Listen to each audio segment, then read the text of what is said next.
कोई बच्चा कुछ कर नहीं सकता है तो एक रोंदू बच्चा हर क्लास में होता है, वही है कांग्रेस और इंडी गठबंधन। रोते रहना है, सिचुएशन में अपने आप को मजबूत करके विकास कैसे करना, इन पे नहीं चलेंगे। ये कहते हैं कि हमारा फंड रोक के रखें, जब फंड 36,000 करोड़ जो अप्रोक्सीमेटली निर्धारित किया जाता है, जब वो रिलीज करने की बात आती है और उस पर जब सरकार नोटिस पूछती है कि आपने फंड का एलोकेशन किन किन योजनाओं के तहत किया, तो कहते हैं जवाब नहीं देंगे। हु आर यू, क्यों मुझसे क्वेश्चन पूछते हो? तो क्या क्वेश्चन नहीं पूछा जाएगा फंड से रिलेटेड? पॉइंट 1। दूसरी बात, एक प्रश्न जरूर पूछूंगा सर, हर बार ये महाराष्ट्र लेकर आ जा रहे हैं कि महाराष्ट्र में आपने क्या किया क्या किया क्या किया। मैं पूछता हूं, अनेक वादे आपने झारखंड में किए थे, उसका क्या क्या जवाब नहीं है? और फूट के जरूर बोलूंगा, जो हर समय उद्धव ठाकरे जी का एक इमोशनल कार्ड खेलने का प्रयास किया जा रहा है, तो मैं उस पर जरूर जवाब दूंगा, बड़ा शालीनता से सुनिएगा।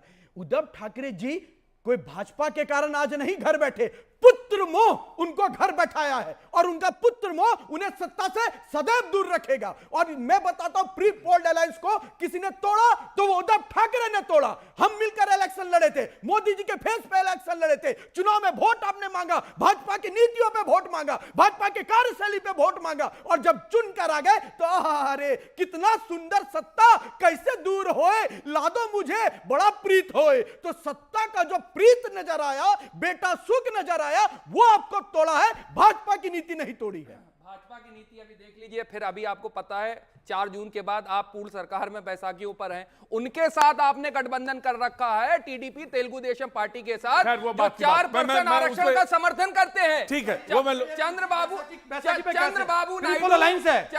नायडू नहीं करते हैं, किस प्रकार की बैसाखी की बात? 4% आरक्षण का समर्थन करते हैं, आप नहीं करते हैं? किस प्रकार की बैसाखी की बात बता रहे हैं? 4% भाषा में मत जाइए, भाषा तो हमने वो भी देखी है, 50 करोड़ की गर्लफ्रेंड दीदी और दीदी वाली भी हमने भाषा दी, हमको भाषा का ज्ञान नहीं सीखना है। फिर हम आएंगे तो बहुत दूर तक बात जाएगी। नहीं जवाब साहब हम धमकाएंगे नहीं, सच बताएंगे। नहीं अगर सच धमकी हम क्या करें? आराम जवाब साहब, उन्होंने कहा छोटी सी बात कही थी, कोई बहुत ज्यादा चीखा चिल्लाने की जरूरत नहीं। उन्होंने कहा था एक प्री अलायंस होता है और एक पोस्ट अलायंस होता है, बस वो सवाल का जवाब था। जी शरद जी मैं आपके पास आ रहा हूँ, पैनल मैं दे दूंगा जवाब। कोई गारंटी नहीं होती है, जब बात वही गारंटी पे बात कर रहा हूं मैं, 10 और 5 की गारंटी पे बात कांग्रेस की नहीं है।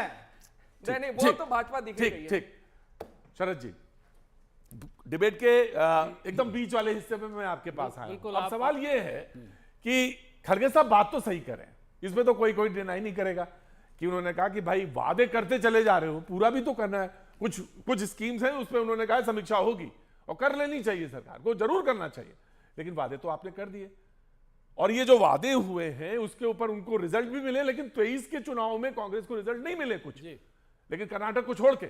अब सवाल ये है कि ये वादे जो हैं कितने कारगर साबित हो रहे हैं चुनाव में, क्या चुनाव इससे जीते जा रहे हैं?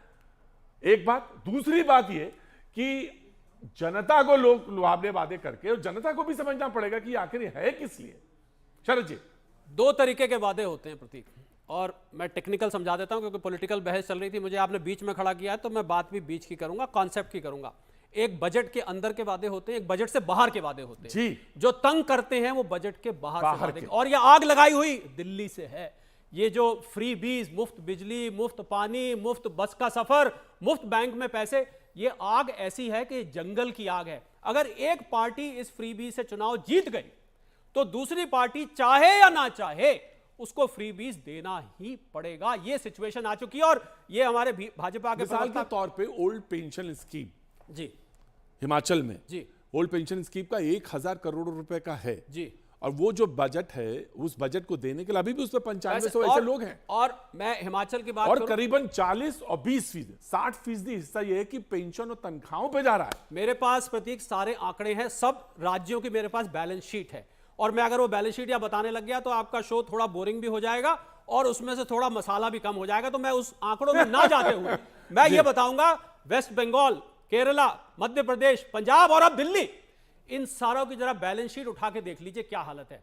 आपको मैं दर्शकों के लिए बता दूं, एक FRBM होता है जिसको fiscal responsibility budget management act कहते हैं, जिसके अंतर्गत कोई भी राज्य कितना उधार ले सकता है वो लिखा होता है। और अभी जो लेटेस्ट गाइडलाइंस आई हैं उसमें लिखा गया है कि आप 20% से ज्यादा ऊपर नहीं जाएंगे।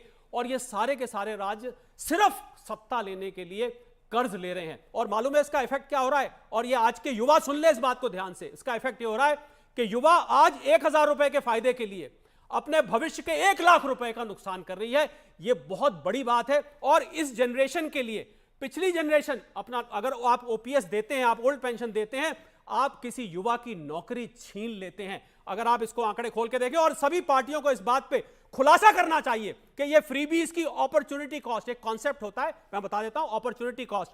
अपॉर्चुनिटी कॉस्ट होती है अपॉर्चुनिटी लॉस्ट, मतलब आपने एक चीज पे कॉस्ट लगाई तो उसकी कहां जाके मार पड़ी। हर पॉलिटिकल पार्टी को, मेरे जितने माननीय साथी खड़े हैं, और हर प्रवक्ता को यह बताना चाहिए कि जो भी फ्रीबीज वो दे रहे हैं उसकी कहां जाके मार पड़ रही है।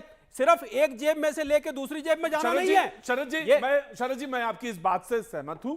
इस बात को मैं बस सिर्फ इतना कह रहा हूं कि मैं मिसाल के तौर पर, क्योंकि मेरे मुंह से निकला था ओल्ड पेंशन स्कीम वाली बात जी, हो सकता है बहुत अच्छी बात हो, बहुत अच्छी लग रही हो, लेकिन सरकार ने एक पेंशन और उसके सामने न्यू पेंशन लेके आए, उसके बाद एक और संशोधित लिया, यूनिफाइड लिया।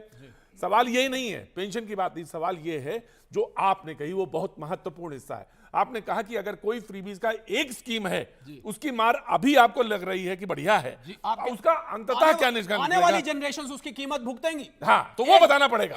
ये बताना चाहिए जब भी कोई फ्रीबी अनाउंस हो। मैं अपने सारे माननीय राजनीतिक पार्टियों के प्रवक्ता से कहूंगा कि जब भी कोई आप अनाउंस करें 1000 रुपए बैंक में डालना मिसाल के हो। तौर पे बताएं, अगर 200 से या 250 यूनिट थी, यूनिट बिजली का 250 यूनिट थी शायद हिमाचल में, अत्री साहब करेक्ट कर दीजिएगा, बिजली बिजली फ्री थी ना, जी, जी। 125 पहले ही मिलती थी वहां पे, लेकिन जो आयकर देते थे वो उनके लिए खत्म कर दी गई 125 वाली। क्योंकि पैसा ही नहीं, अगर तनख्वाह देने के लिए पैसा नहीं बचेगा, आपके राज्य सरकार के एम्प्लॉइज तनख्वाह के लिए तरसते रहेंगे, तो ये तो फ्रीबीज का हाल सामने दिखाई दे रहा है। और जनता को ये समझ में आ गया कि मैं किसी कार्यालय में गया और वहां पर मुझे अफसर क्लर्क बैठे हुए नहीं दिखे। क्यों नहीं दिखे? क्योंकि उनको तनख्वाह नहीं मिली है। और क्यों नहीं मिली? क्योंकि आपके अकाउंट में 1000। और ये खाली कांग्रेस उसके लिए नहीं है, ये बीजेपी के लिए मैं बोलना चाहूंगा, ये एक ऐसी जंगल की आग है प्रतीक कि ये फैलेगी।